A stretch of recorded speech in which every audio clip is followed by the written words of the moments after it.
Hello friend, welcome back to my channel দুজা home কিচেনে সবাইকে ওয়েলকাম। তো চলে এসেছি নতুন একটা ভিডিও নিয়ে। তো আমরা বাজার থেকে অনেকেই বড় মাছ কিনে নিয়ে আসি, আর ওই যে বাকি তেলটা থাকে ওটা হয়তো ফেলে দিই। তো আজকে আমি ওই তেলটা দিয়ে একটা রেসিপি দেখাবো। তো ভিডিওটা যদি ভালো লাগে অবশ্যই লাইক করবেন, আমার চ্যানেলটিকে সাবস্ক্রাইব করবেন। তো আমি মাছের তেলটা আগেই দেখিয়ে দিলাম। আর এদিকে আমি বেগুন কেটে নিয়েছি ছোট ছোট করে। তো বেগুনগুলো আমি ভাজতে দিয়ে দিই, লবণ আর হলুদ দিয়ে বেগুনগুলো আমি ভেজে নেব। আমি 2 মিনিটের মতো বেগুনগুলো ভেজে নেব, বেশি ভাজার দরকার নেই, তাহলে আবার গলে যাবে। তো এই যে এইভাবে ভেজে নিলেই হয়ে যাবে। তো বেগুনগুলো আমার ভাজা হয়ে গেছে, এখন আমি তুলে নেব।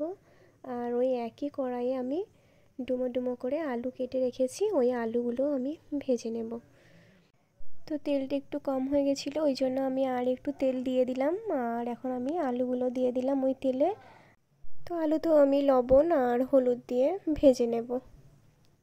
তো আলুটা একটু সময় নিয়ে ভাজবো, কারণ আলুটা সিদ্ধ হতে একটু সময় লাগবে। আর এই রান্নাটায় আমি বেশি পানি অ্যাড করব না। তো এদিকে কথা বলতে বলতে আমার আলুটা ভাজা হয়ে গেছে, আলুটাও আমি তুলে নিয়েছি। আর এদিকে আমি আর একটা কড়াই বসিয়ে দিলাম, আর কড়াইয়ে দিয়ে দিলাম সরিষার তেল। তো তেলটা গরম হয়ে গেছে, এখন আমি ফোড়নের জন্য দিয়ে দিলাম একটা শুকনো লঙ্কা, আর দিয়ে দিলাম গোটা জিরে। তো এইটা থেকে একটা স্মেল বের হওয়া পর্যন্ত আমি অপেক্ষা করব। তো এরপরে আমি দিয়ে দেব কেটে রাখা পেঁয়াজ। তো পেঁয়াজটা আমি একটা মিডিয়াম সাইজের পেঁয়াজ দিয়েছি। তো পেঁয়াজটা আমি একটু ভালো করে ভেজে নেব।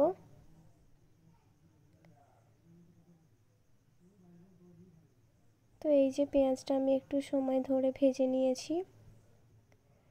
আর এই রেসিপিটা বাড়িতে একবার হলেও তৈরি করে দেখবেন, খেতে দারুণ টেস্ট হবে। আমি প্রথম করেছি, তো টেস্টটা আমি বলে বোঝাতে পারবো না। তো তারপর আমি দিয়ে দিলাম আদা রসুনের পেস্ট 1 চামচ। তো আদা রসুনের পেস্টটা দেওয়ার পর আমি 2 মিনিট মতো ভেজে নেব, যাতে কাঁচা গন্ধটা চলে যায়।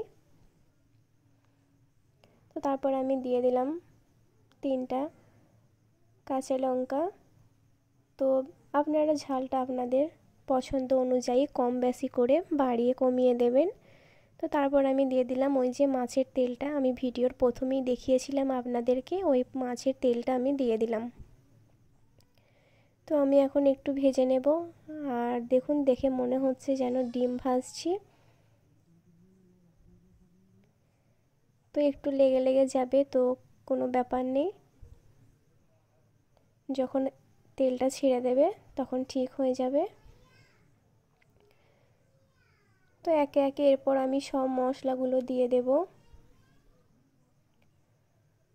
তো তার প্রথমে আমি দিয়ে দিলাম লবণ। তো লবণটা দেখে দেবেন, কারণ যখন বেগুন আলু ভেজেছে তখন লবণ দেওয়াই আছে। তো তারপর আমি দিয়ে দিলাম হলুদ গুঁড়ো। তো লবণ, লঙ্কা গুঁড়ো, হলুদ গুঁড়ো দিয়ে দিয়েছি। এখন আমি ভালো করে একটু কষিয়ে নেব।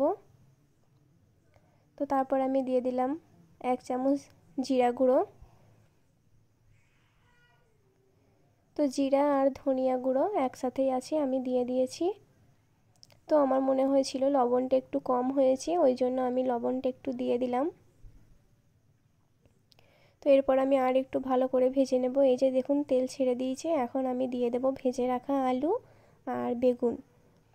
তো ভেজে রাখা আলু আর বেগুনটা দেওয়ার পর আমি আবারও ভালো করে কষিয়ে নেব। তো আপনারা একটু সময় ধরেই কষিয়ে নেবেন।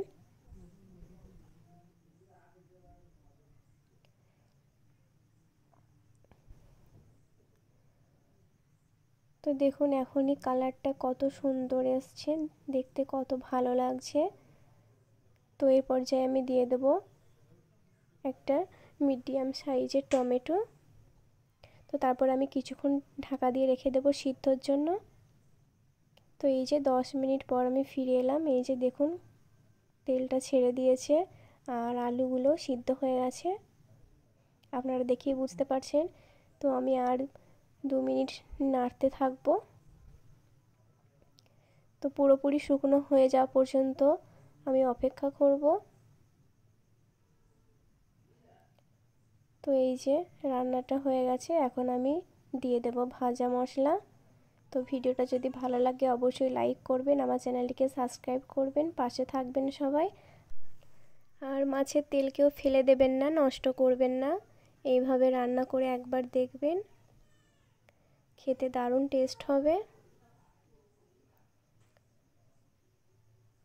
তো আমার রান্নাটা হয়ে গেছে, এখন আমি উপর দিয়ে ধনেপাতা কুচি দিয়ে দেব। ধনেপাতা কুচি দেওয়ার পর আমি নামিয়ে নেব। তো ভিডিওটা যদি ভালো লাগে অবশ্যই লাইক করবেন, আমার চ্যানেলটিকে সাবস্ক্রাইব করবেন, পাশে থাকবেন। আর নেক্সট ভিডিও কি দেখতে চান অবশ্যই কমেন্টে জানাবেন। তো ভালো থাকবেন সবাই, আল্লাহ হাফেজ।